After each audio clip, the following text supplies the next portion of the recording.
Bonjour tout le monde, bienvenue. Bonjour tout le monde, bienvenue pour une nouvelle vidéo. J'ai oublié de tourner ça. Bonjour tout le monde, Kirby54 pour une nouvelle vidéo actualité jeux vidéo. Et cette fois-ci, on ne va pas se focaliser sur une actualité, mais sur 10 actualités. Et un petit peu de musique pour changer. On va parler des actualités récentes qui ont plus ou moins marqué les joueurs, et je vous donnerai un petit avis là-dessus. Après Shovel Knight, voilà qu'un autre jeu indé aura le droit à sa version boîte. Un jeu qui a eu fort succès ces derniers temps, je veux parler bien sûr de Rocket League. Pour les grotteux, c'est un jeu de foot qui se joue avec des petites voitures. Sur le papier, on peut penser que c'est assez facile à jouer, mais cependant, après quelques essais, on peut se rendre compte que le jeu est très compliqué à prendre en main et on peut se retrouver avec des situations complètement saugrenues. C'est franchement un jeu à jouer à plusieurs où vous vous tapez de grosses barres. C'est super plaisant à voir un jeu indé sortir en boîte puisque c'est un peu un signe de succès. On a pu remarquer que Remedy a déposé comme marque Alan Wake Return. Enfin la suite de Alan Wake qui était sortie à la base sur 3.6 en 2010. Après, ce n'est pas vraiment une confirmation officielle de la part de la boîte de développement, puisque ce n'est pas parce que une boîte de développement dépose une marque, forcément il va avoir un jeu qui va sortir via cette marque.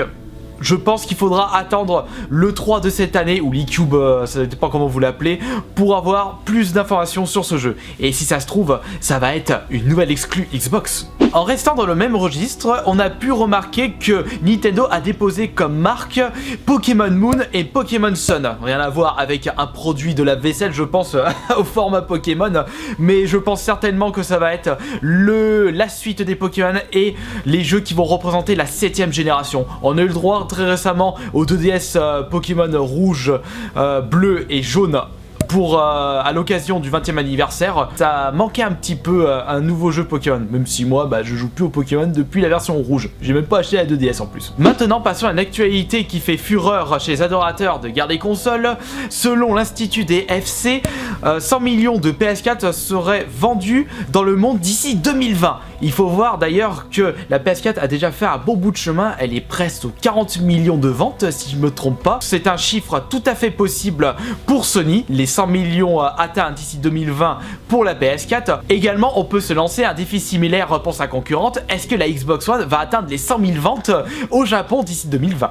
Une actualité qui fait plaisir à entendre. Le jeu Shadowrun propose actuellement aux joueurs de jouer à la démo et de pouvoir faire baisser le prix de vente du jeu en jouant et en essayant d'atteindre des paliers de score. C'est-à-dire que plus le score commun de tous les joueurs sera haut, moins le jeu sera cher. À une certaine limite, bien entendu, il ne faut pas le vendre gratuitement le jeu. Enfin, une reconnaissance pour les joueurs qui ont l'habitude de jouer aux versions bêta, parce que je vous rappelle qu'on est en train de faire le boulot des bêta-testeurs. Passons maintenant à de l'actualité économique avec le rachat de la part de Activision Blizzard de la société King, ceux qui possèdent le jeu Candy Crush, qui je vous rappelle est une pâle copie de Columns qui était sorti dans les années 90 sur Mega Drive par exemple. Grâce à cette acquisition, on va pouvoir se taper des DLC de maps de zombies Call of Duty sous forme de bonbons à 15 € la carte. On reste dans l'actualité économique avec Zynga qui a décidé de vendre son siège de San Francisco afin de renflouer les caisses de la société qui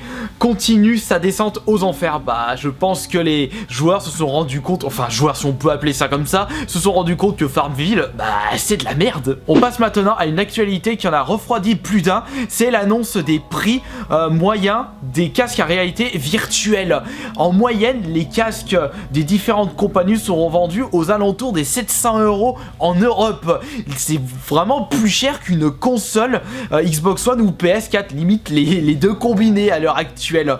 Moi personnellement, j'ai remarqué que les gens se plaignaient parce que la Xbox One à sa sortie coûtait 100 € plus cher que la PS4, alors les casques à réalité virtuelle qui coûtent plus cher que des systèmes Kinect, même si ça a complètement rien à voir, je pense que ça va plus intéresser un marché de niche et qu'il faudra attendre un petit peu avant de pouvoir se procurer facilement ces casques à réalité virtuelle, même si l'avenir du jeu vidéo a un énorme potentiel grâce à ce nouveau matos. Bad buzz général pour Street Fighter V puisque en effet j'ai remarqué que ce jeu est dépourvu d'un mode arcade avec un mode story ultra court. Ce qui fait un peu la base d'un Street Fighter, c'est un peu son mode arcade, c'était un peu l'essence d'un jeu, c'est comme si on enlevait le mode histoire d'un Uncharted. Quand j'ai vu ceci, j'étais outré, même si personnellement je n'ai toujours pas testé un Street Fighter, mais dès que j'ai entendu ça, je me dis, bah, attends, on commence à enlever les modes qui faisaient la force d'un Street Fighter. Qu'est-ce qu'ils ont eu en tête les développeurs? Ils veulent vraiment peaufiner à mort le mode en ligne, et Capcom commence à réfléchir à l'intégration d'un futur mode arcade. Il est peut-être un petit peu trop tard, les développeurs, puisque en plus les joueurs ont déboursé pas bonbon pour pouvoir posséder ce saint graal des jeux de combat. Mais quand on remarque qu'il y a beaucoup de choses qui ont été enlevées, je ne parle pas bien entendu puisque c'est un cas personnel du fait que Honda n'est pas dedans, ça c'est un gros coup de gueule de ma part, puisque Honda je l'utilise depuis que je suis tout petit. Depuis que j'ai mes 9 ans, j'ai toujours utilisé Honda dans tous les Street Fighter. Quand j'ai vu qu'il n'était pas dans ce Street Fighter 5, ouais mais vous savez, il va être remis en DLC gratuitement plus tard, le chèque il fout le bordel. Moi je m'en fous, tant qu'il n'y a pas Honda, moi je boycotte le jeu, ça c'est clair et net. Et une petite dernière actualité pour la route qui concerne Sony avec sa plateforme PSN. Il sera malheureusement en maintenance le 2 mars de 6h30 à 8h30. Moi je m'en fous, à cette période là je ne joue pas, je suis au pieu. Et en plus, nous les joueurs PSN, eh bien on avait l'habitude d'avoir des maintenances sans être prévenu, donc être prévenu pour 2 ans de maintenance, ça change pas beaucoup de choses. Voilà, c'est terminé pour cette vidéo compilation d'actualités plus ou moins marquantes. Vous me direz dans les commentaires ce que vous avez pensé de cette vidéo, et pourquoi pas donner votre avis sur ces différentes actualités. Et je vous dis à la prochaine pour une prochaine vidéo. Ciao.